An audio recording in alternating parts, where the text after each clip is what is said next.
Nanindigan po ang kampo ni Senator Ronald Bato de la Rosa na hindi siya po pwedeng isuko sa ICC kaugnay ng sinasabing arrest warrant laban sa kanya.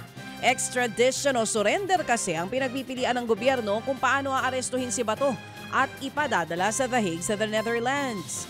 Base raw yan sa Section 17 ng Crimes Against Humanitarian Law, Genocide and Other Crimes Against Humanity.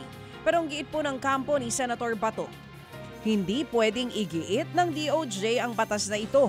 Hindi raw kasi ito maituturing na self-executing dahil wala itong implementing rules and regulations na dapat sana'y magdedetalye sa proseso ng pagsuko. Kung isuko man daw ng gobyerno sa ICC ang senador, maituturing daw itong unconstitutional. Sa ngayon, no-show pa rin si De La Rosa sa Senado. Nagdududa naman po ang ilang kongresista kung maipapasa ang isinusulong ngayon na anti-dynasty bill sa Kamara. Mismong si House Speaker Bogie D na galing din sa political dynasty sa Isabela ang nagsulong po sa nasabing panukala. Alam daw ni D na maraming magdududa pero ang giit niya, panahon ng tutukan ng issue sa political dynasty na ugat nga daw ng katiwalian. May sarili ring bersyon ng panukala sina Congressman Shell Jokno, Percy Sendanya, Dadak Kiram Ismula at Dinagat Islands Representative Kaka Bag-aw. Sa kanilang panukala, bawal sabay na tumakbo hanggang sa 4th degree of consanguinity or affinity. Ang ibig sabihin, hindi pwede ang mag-ama, mag-asawa, magpinsang buo, magbiyenan, maglolo at maglola. Duda naman ang Makabayan Bloc kung makakalusot sa Senado ang panukala. Makatutulong daw ayon sa mga mambabatas kung mismong si Pangulong Bongbong Marcos Jr. at Vice President Sara Duterte ang susuporta sa panukala. Dynasty na naman. Sa iba pang balita, itinanggi po ni na dating Congressman Mike Defensor at former Ilocos Sur Governor Chavit Singson. Nakabilang po sila sa nagpaplano daw ng destabilisasyon laban sa Administrasyong Marcos Jr. Sinabi mismo ni Defensor sa programang Storycon ng One News na hindi siya kasama sa mga gustong patalsikin ng Pangulo.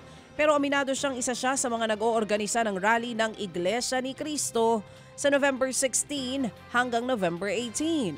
Itinanggi naman ni Singson sa programang The Big Story ang paratang na isa siya sa mga nagpopondo sa destabilisasyon.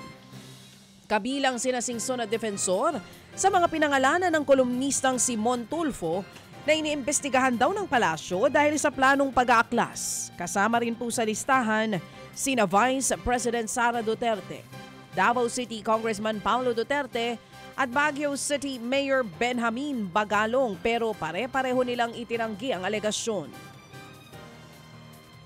Samantala bilang pangontra sa baha, maglalabas po ng 2.5 billion pesos na pondo ang pamahalaan para linisin ang mga estero at drainage sa Metro Manila.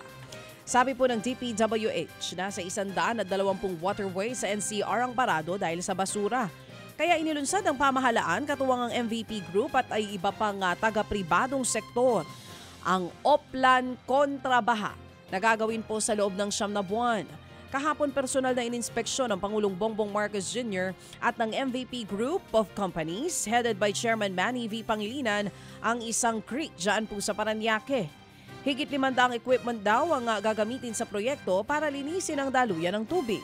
Kung magiging maayos sa mga ito, mababawasan daw ng 60% ang pagbaha sa Metro Manila. Pero hindi lamang daw ito sa NCR gagawin, kundi pati na rin sa mga bahaing probinsya katulad po ng Cebu, Bacolod, Rojas, Bulacan, Pampanga, Davao, Pangasinan at maging sa Cagayan de Oro. Umaapela pong Masungi Geo-Reserve Foundation o MGF sa DENR para wag ituloy ang planong pagtatayo ng wind farm sa protected area na bahagi nga ng Sierra Madre dyan po yan sa Rizal.